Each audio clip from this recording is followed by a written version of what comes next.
Hey everyone, hope your day is going well. We are going to discover some of the dangers of the 1950s that were completely ignored. And sometimes you have to ignore the danger, right? Because if you ignore them, they don't exist. And that's how we survive. And if you were around in the 1950s and you survived them, hey, well done. Maybe you ignored them too. We've been checking out some great videos of these different eras, these different decades, discovering toys, foods, furniture and house styles. I love it. And all these customs and traditions. And of course, there were dangers around. There's dangers always around, every decade. And, I guess most people survive them. So let's go. The 1950s is often romanticized as the golden age of America. For kids, it was full of adventures that included lots of fun, but it all came with some level of risk. So let's take a look back at all the dangers that kids What's fun ignored in without the risk? Come on. 1950s You need a that little made bit of risk. childhood so memorable.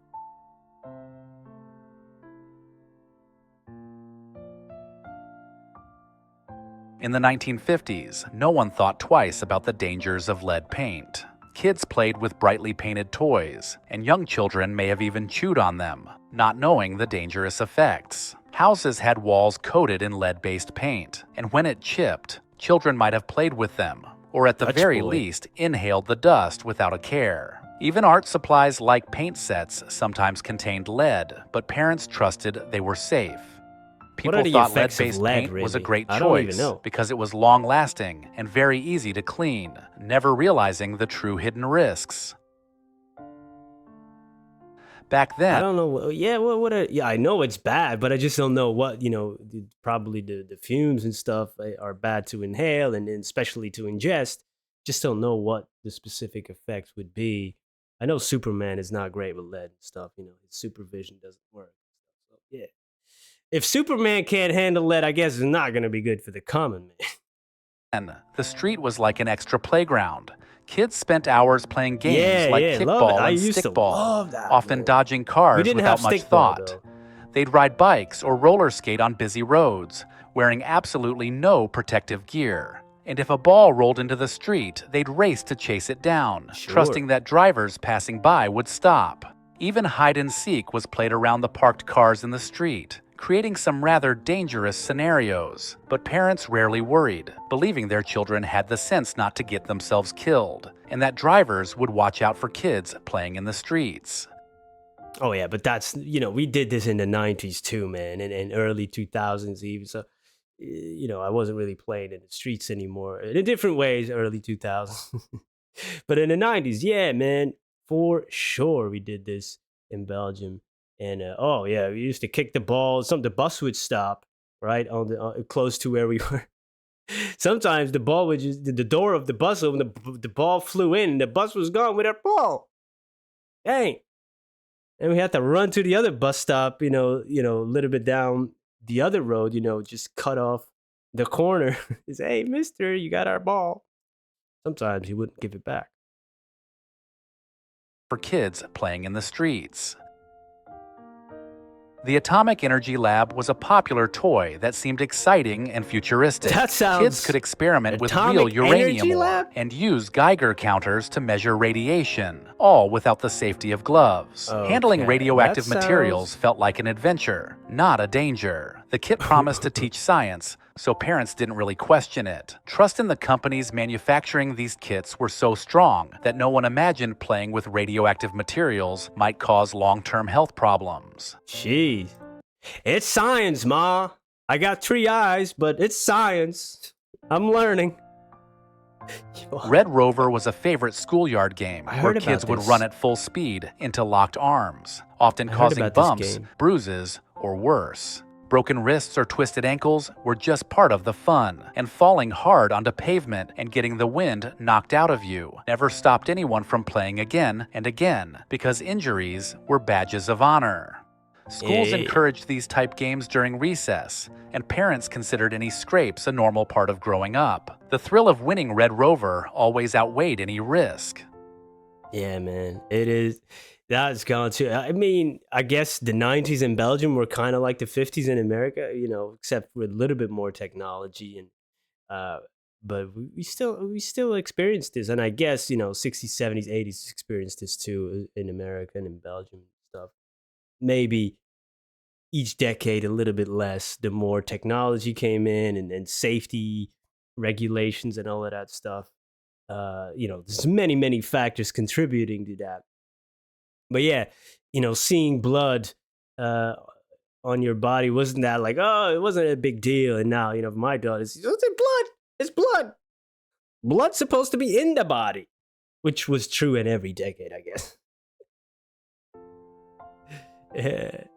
Playgrounds in the 1950s were built for thrills, not safety. Towering jungle gyms, super high slides, and swing sets made of metal were the norm. On hot summer days, metal slides burned bare legs, and rusty edges could easily cut you.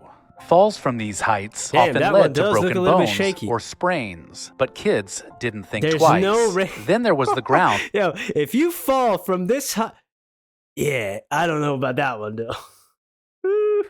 which was usually hard-packed There's no dirt, guardrails. gravel, or Hey. concrete, offering absolutely no cushion for falls. Still, these playgrounds were epic places for fun and courage, not fear. Speaking of the playground, go. jumping off swing sets was a popular Yeah, that's activity, fun. with kids trying to leap as high and as far as they They'll could. still do that. They pumped the swings higher and higher before letting go, often landing awkwardly on hard ground. Competing for the longest jump made it even riskier, but no one wanted to it's all miss about out on the timing. challenge. You have to Twisted jump at the ankles and right scraped moment. knees were seen as part of the experience. Rediscover your past by digitizing your family's memories with Legacy Box. Legacy Boy that kids often made themselves or bought at the store. They would use them to shoot rocks at cans, trees, or sometimes even each other. No one gave much thought to where the rocks might land or the harm they could cause. Eye injuries and other accidents were common, but I didn't consider that to right this moment. they too were brushed off as part of the fun. Slingshots were seen as a tool for adventure and creativity, even if they came with a touch of danger. In rural areas, it wasn't unusual for kids to bring shotguns Yeah, we to did not school. have that in Some Belgium. schools even taught gun safety and offered shooting as a sport. The guns would be kept in Whoa. lockers, ready to be That's some used for hunting hardcore after stuff right there. class. Handling a gun was just commonplace back then, so it wasn't a concern for teachers or parents. It was seen as part of growing up and learning a skill that taught you to respect firearms. For kids Oh, I growing up in respect the them 1950s, from afar. communism wasn't the scary threat that adults were fearing. While the Cold War loomed, children often played games inspired by spies and secret missions, making Whoa. light of the political tension.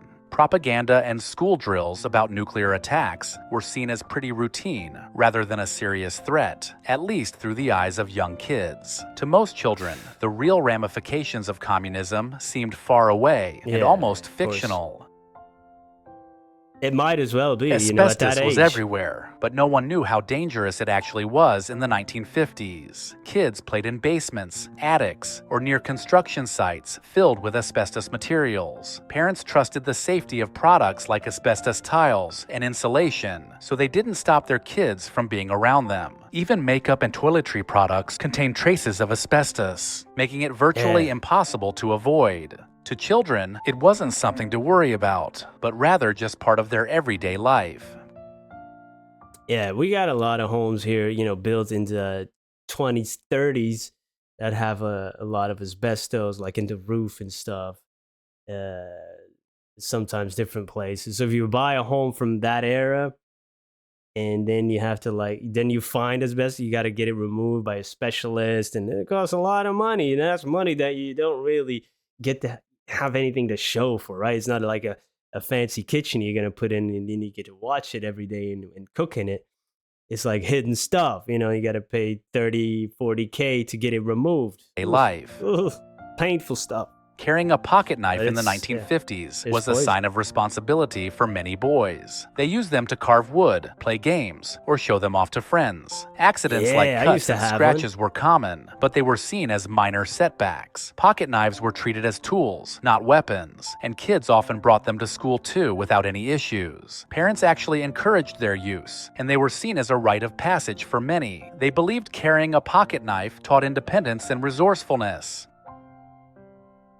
Yeah, I Car remember safe. getting that as a present. I couldn't even imagine giving that to my daughter. I totally forgot about pocket knives, the Swiss Army knives, right? You had everything. You had a little scissor in it. You could clip your nails with it. You have a little um, corkscrew to open a bottle of wine. Because when you're 8, you have to be able to open wine. All of that stuff, man, and knives and stuff. Yeah, totally forgot about that. Dang. Car safety in the 1950s was nothing like it is today. Seatbelts were rare, with kids often climbing around the car while it was moving. Babies would either sit on laps, lay across the seat, or occasionally Yep. ride in an elevated booster Yep. seat, none of which kept them secure in case of an accident. If that wasn't dangerous enough, kids were also exposed to the secondhand smoke from their parents anytime they went on a car ride. This is also And smoking in Belgium in cars with kids has only been, banned now maybe 5 years. I don't know. I can't remember. It's not that long. Um, and all these regulations for kids in the back and seat belts and kids seats in the 90s. We even got into an accident. I think I was 5 or 6 years old, and I was laying across the back seat just sleeping. And my dad was driving. And we got into an accident. He like put his hand, and it happened, to because I was flying, and kind of saved that. Damn, that was yeah. Every time I drive by the same piece, I just think about that. This is a wild experience, man. Yeah, we had no on car a seats. car ride. This is also a time when you might find kids hanging their heads out of the windows to feel the wind in their hair or to just escape the smoke. Hey, man, that was great. And a lot of these dangers, I guess, were not unique to the 1950s. It must have spilled over. I don't know in the US when these, like, for example, with the cars, the regulations for the seats and the belts uh, started. I guess that was not all overnight. And, things always have to happen and lobbies and this and that. And it takes a while to get uh, to the point where we are now. But I guess maybe in the US it happened a little bit earlier than it happened over here. Uh, but we're catching up with regulations here in Europe. Oh, they are. They're saying, hey, we didn't do much for years, and now we're going to put them on you all at once.